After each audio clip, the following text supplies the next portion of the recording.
I made a great trade on the CAD this morning. In this video, I'm going to show you that exact trade, where my entrance was, where my exit was, and where I also had my stop. We're also going to continue our back testing so that you guys can get a better feel of how I'm implementing this trading strategy each and every day. This is the USD CAD, December 13th, 2024. And we're going to walk through and find that trade that I took this morning. Remember, I'm looking for that RSI to break the 80 or the 20. Okay, right there, that's our setup. This is where I took the trade. I had an entrance of 1.42383. I had a take profit target of 1.42883. And right there, and I had a pending buy stop in at 1.42883. So that was my overall setup. 50 pips of breathing room and a 10 pip take profit. So let's just move the chart forward one candle at a time.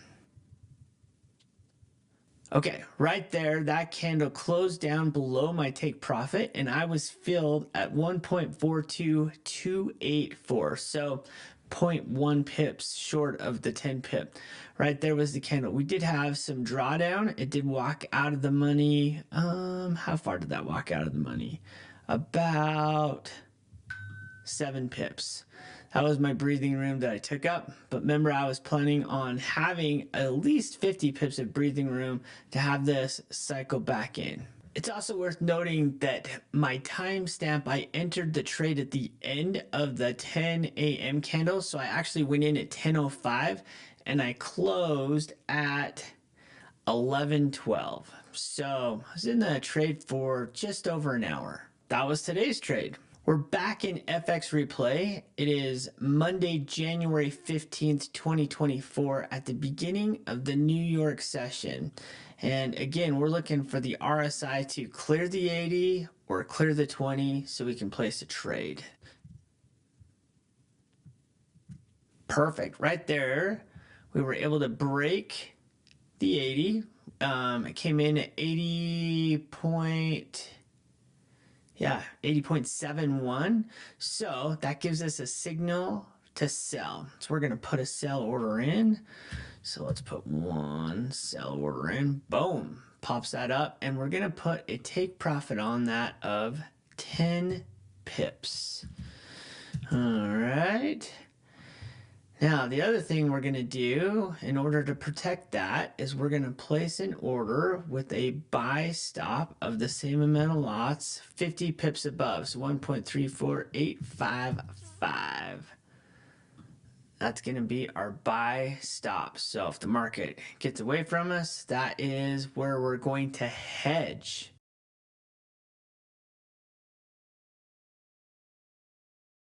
So that's the end of the New York session. Still haven't closed out. Everything's still pending.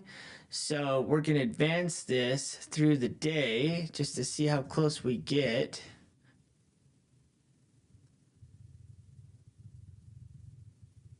Okay, so at 16:30 later that day, that did close down, took out the take profit, and so now all we have to do is get rid of our buy stop order. Now we're just going to advance it to the next day open. So it's 8:45 Tuesday, January 16th, and we're looking for the same RSI signal.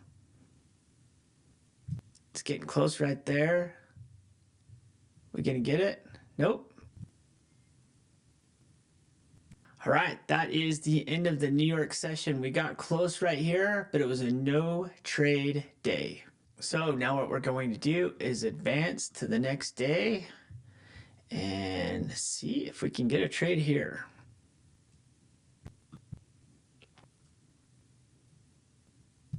All right, that's the end of the New York session on Wednesday, January 17th. Got a little bit close here, but another no trade day. On to the next day. Looks like it's working up here at the top. We're not currently in a trade, but it is below. So the hope would maybe see if that pops back up above that.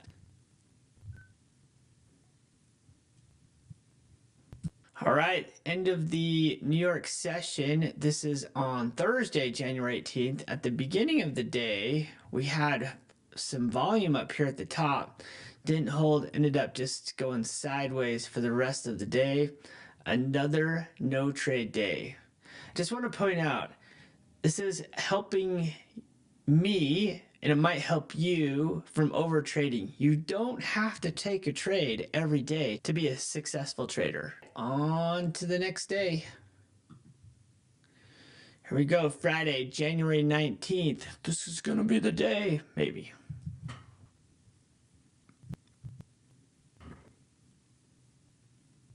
All right, we got kind of close right here. A little bit of a teaser about 9:40 in the morning. Didn't follow through. So again, a no trade day. On to the next day.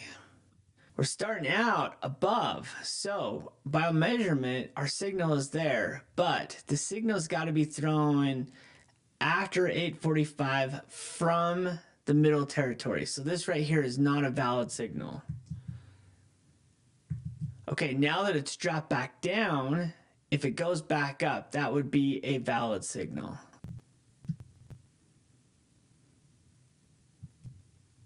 All right, end of the New York session. Started out above, came down, started edging back up in, got pretty close right here at 9:15, but just not enough follow through to give us a good signal. Let's move on to the next day. So we're close, we're in the territory, and now if that breaks down below the 20, that would be a good valid signal.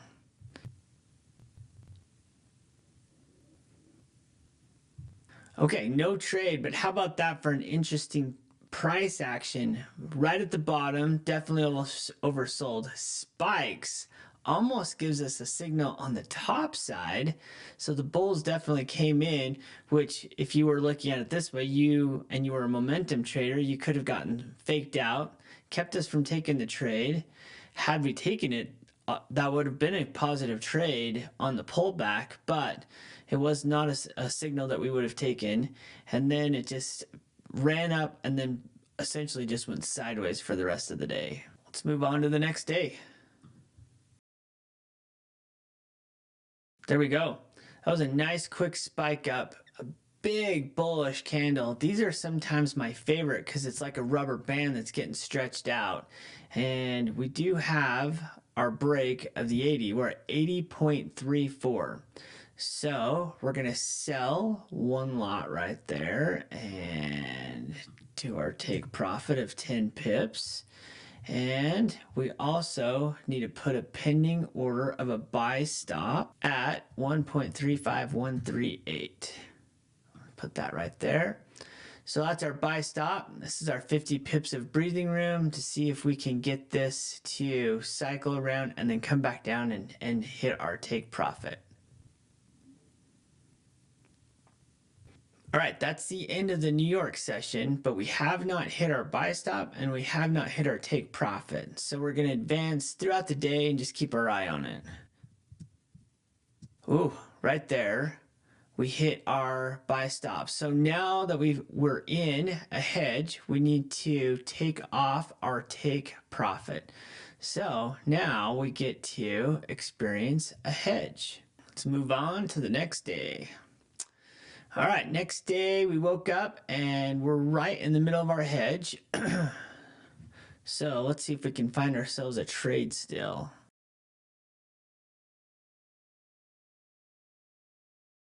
That's the end of the New York session. Two things that kept us from taking a trade. One, we never got a signal. It just went sideways. Two, we were right in the middle of this hedge right here, so we can't trade inside this little mini hedge. We're waiting for to pop out and break one side or the other to give us a new trade. On to the next day. Okay, so this is good. We're now outside of our hedge, so we're definitely looking for a signal, but we're not far enough out of that hedge to trim it and break it down. So let's move forward and see if we can't find a trade.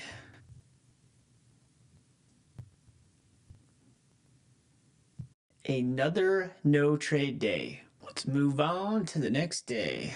Ooh, there we go. So we're towing the top of the RSI, but we're also right next to our trade right, our hedge right here.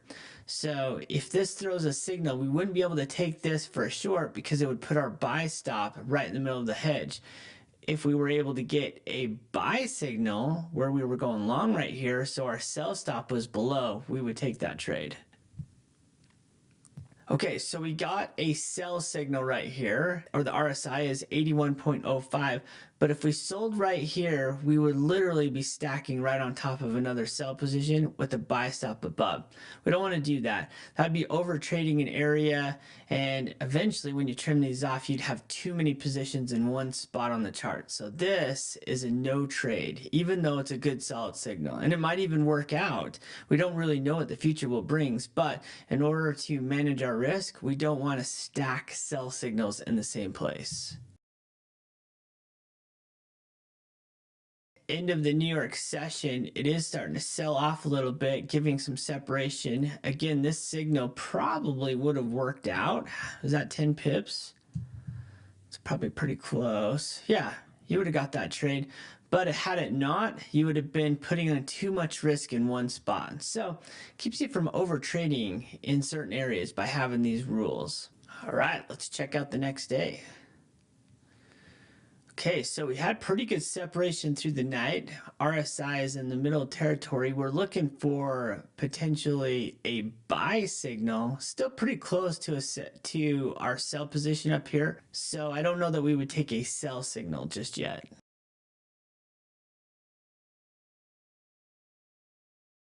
That's the end of our New York session. Mostly a sideways day, just kind of hovering right below that sell position that we already have in place. Let's check out the next day.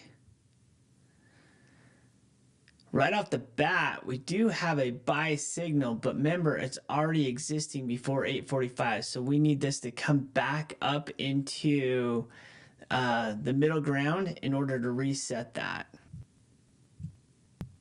So we finally came back in and reset, and now we're looking for this to break down back below the 20. There it is. Okay, so now we have a buy signal. So we can buy here looking to go up, which would put our stop order well below. So you'd have separation from these two positions. So we're going to buy right here. Put a take profit on that of 10. And we need to put our sell stop down below at 1.33197. So that's our setup right there.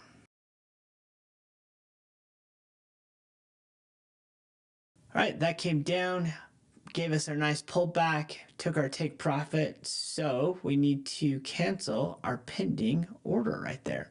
It's almost the end of the New York session, so I'd probably call it a day right there. One thing to just take note, this one's not quite ready to be trimmed off. We're only about 86 pips away from that position. We're looking for around 150, 200 pips. That way we can get a big 75% trim off of that. All right, let's go on to the next day. Came back up. We're now close to our position up here. It's February 1st, 2024. I'm going to end the video here and we'll pick up from this spot on the next video. I hope you're finding this stuff helpful. Just a couple final thoughts. You don't want to overtrade different spots in the market. So the RSI signal separates you so that you don't make a ton of trades or have to trade every day. And if you have a position in play, then you want to separate off of that position because you don't want to clump a bunch of positions at one support or resistance level, because then when you go to trim it off, you have too many positions in one spot and you're not able to average those positions across the chart so that they can close out a little bit quicker. So one of the keys to this is don't overtrade. Remember, you don't have to make a trade every day to make money. The idea is to make a lot of trades that are 80% clean and manage the 20% that aren't really, really closely. All right, let's visit a few comments. One guy wrote, so far 80% win rate with a 5-to-1 risk to reward is just within probabilities, no edge. And with 80% win rate, one can generate substantial loss as your back test shows. Wonder if this test will even take spreads into account. Then the win rate would be lower. Simple calculation, if a winner would be $100 and a loser would be $500, still not considering trading costs, so 80% of the win rate on 10 trades would generate 8 winners of plus 800 and 2 losers of minus 1,000 with a final balance of 200. However, I am curious how the hedging will transform, so let's push play again. This is probably something that's worthwhile considering, because here's the deal. If all I was doing was putting hard stops in, and your numbers are 100% correct, you're not wrong. This would be a terrible strategy with a 5-to-1 risk to reward if you were trading hard stops. But you got to remember, we're hedgers. If you're here, you're interested in hedging, and I am a hedger. So I'm going to hedge that, and then I'm going to take it, and I'm going to trim it by 75%, and then I'm going to allow that position to work back into the money, so I'm not taking a loss. If I was taking a hard loss, you're right, I would be down $200, but I'm hedging that position for the opportunity for it to work back into play. I do have my FX replay set up for a 1 pip spread. I'm currently using a broker dealer that averages about 1 pip. But you can take that into consideration when your trimmed off position comes back into the money. If you need to clear 2 pips, we'll go for a 2 pip profit. If you're also stacking up some swap fees, I'll show you how you can increase the take profit on the backside so that position covers the pip spread as well as covering the swap fees. I feel bad that this is something that everybody has clipped onto. When I showed the statistics of the video, I was showing how I had arrived at an 80% win rate. And then I took and built a hedging strategy around that. So one guy wrote, at 210, we're going to talk about the fact that after the lengthy back test, the P&L is actually negative, 15,000. This is true. I was just showing how I arrived at my 82% win rate. And then he goes on, and the account is in drawdown probably 80% of the time, upper chart. He has 960 pips win, but 1050 pips loss, and that's probably before spreads. First of all, it is not before spreads, because in FX replay, you can put spreads in there to take that into consideration. Second, I only was showing that so you could see how I got to an 82% win rate using this RSI strategy. That's my entrance. And then when it goes wrong, I move into the hedge. All right, one last question. One guy wrote, have you ever gotten into a hedge that you couldn't get to break even on? I mean, it has to return to the original entry for that to happen, right? And there are times, few as they may be, that price doesn't return. So if so, how do you handle that? Thanks in advance. This is actually a solid question. If you end up with a couple of trades along the way, you can use the breadcrumb, so 2 or 3 of those positions that you've trimmed off 75% to come up with an average price, and that will bring the price up. The second thing I have done, and I try not to do it any more than I really feel like I have to, if the price has really moved on and it doesn't look like it's ever going to get back, is take your profits from your other trades. Because remember, you're getting an 80% win rate, and you may have to trim off something that's way gone just in order to clean up your hedge. Again, I don't think that's something that you have to do very often. If you look at most pairs, they cycle back in and out into different channels. But if you happen to break out and there's a new channel, then you may have to take some profits from your other trades to trim that off. Hope this was useful. Again, if you have questions, throw them in the comments down below. I'll try to answer a few of them each and every video. See ya.